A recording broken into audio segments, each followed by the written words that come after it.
First இந்த recipe பண்ணுறதுக்கு ஒரு மிக்சிங் பவுலில் 1 கப் அளவுக்கு கோதுமை மாவு, இது கூட 1/2 கப் அரிசி மாவு, 1/2 கப் அளவுக்கு வெள்ளை ரவை, 1/2 கப் அளவுக்கு தயிர் கொஞ்சம் புளிப்பாக சேர்த்துக்கோங்க. இது கூட 1 டீஸ்பூன் அளவுக்கு உப்பு சேர்த்துட்டு நல்லா 1 கப் தண்ணி சேர்த்து இதை ஃபஸ்ட்டு நல்லா கட்டி எதுவும் இல்லாமல் நல்லா கரைச்சி எடுத்துக்கலாம். ரவை வந்து நம்ம வறுத்த ரவை, வறுக்காத ரவை எது வேணாலும் சேர்த்துக்கலாம்.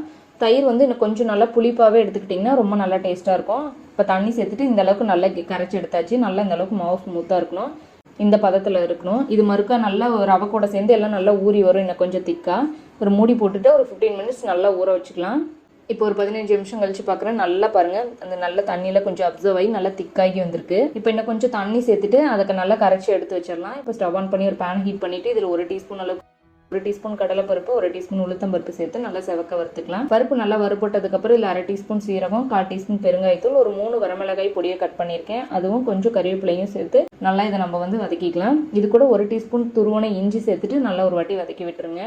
இதில் ஒரு மீடியம் சைஸ் கேரட்டை நல்லா மெல்லிசாக துருவி வச்சிருக்கேன். இதையும் சேர்த்துட்டு இது ரொம்ப நேரம் வதக்க தேவையில்லை, ஜஸ்ட் ஒரு வாட்டி கலந்து விட்டால் போதும். ஏன்னா நம்ம பணியாரத்துலேயும் சேர்த்துட்டு மறுபடியும் வேக வைப்போம். இப்போ இது கூடவே ஒரு பெரிய வெங்காயத்தை பொடியை கட் பண்ணியிருக்கேன், அதுவும் கொஞ்சம் மல்லி இலையை சேர்த்துட்டு நல்லா ஒரு 2 நிமிஷத்துக்கு இதை நல்லா கலந்து விட்டுறலாம். இப்போ நல்லா இந்த அளவுக்கு வதக்கியாச்சு. இதை ஆஃப் பண்ணிவிட்டு இதை நம்ம மாவில் சேர்த்துக்கலாம். நல்லா சூடாக இது ஆறணும்னு கிடையாது, நம்ம சூடாகவே சேர்த்துக்கலாம். இந்த மாவு கூடயே எல்லாம் நல்லா கலந்து வச்சுக்கலாம். இந்த மாவோட கன்சிஸ்டன்சி பார்த்தீங்கன்னா நம்ம ஒயிட் பணியாரம்லாம் செய்வோம்ல, அரிசி மாவு பணியாரம், அதை விட கொஞ்சம் வந்து இது லூஸாக இருக்கணும், கொஞ்சம் தண்ணியாட்டு இருக்கணும். ரொம்ப தண்ணியாட்டு ஊற்றிடக்கூடாது. அதை விட இது கொஞ்சம் தண்ணியாட்டு இருந்துச்சு அப்படின்னா ரொம்ப நல்லா சாஃப்டாக வரும். நம்ம கெட்டியாக ஊற்றிட்டோமா பணியாரம் கொஞ்சம் ஹார்டாக இருக்கிற மாதிரி இருக்கும். பாருங்கள், மாவோட பதம் இந்த மாதிரி இருக்கணும், இதுதான் சரியாக இருக்குது. இந்த மாதிரி கரெக்டாக கரைச்சி வச்சுக்கோங்க. இப்போ மாவு ரெடியாக இருக்குது, நம்ம பணியாரம் செய்ய ஊற்றிடலாம். பனியாரக்கல் நல்லா சூடானதுக்கப்புறம் இதில் ஆயில் சேர்த்துட்டு இதில் வந்து எல்லா குழியிலையும் நம்ம வந்து அப்படியே அழகாக ஊற்றிடலாம். ஊற்றிட்டு மேலே கொஞ்சம் தேவைப்பட்ட ஆயில் அப்ளை பண்ணிக்கோங்க.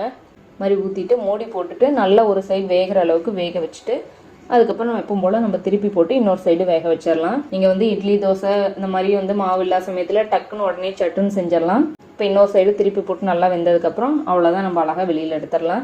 இதை நம்ம ஒயிட் பணியாரத்துக்கு எப்பவும் நம்ம சாப்பிட்ற மாதிரியே இதுக்கு வந்து வெட் குருமா, இட்லி, தக்காளி சட்னி, புளி சட்னி எது வேணாலும் வச்சு சாப்பிட்லாம். ரொம்பவுமே சூப்பராக இருக்கும்.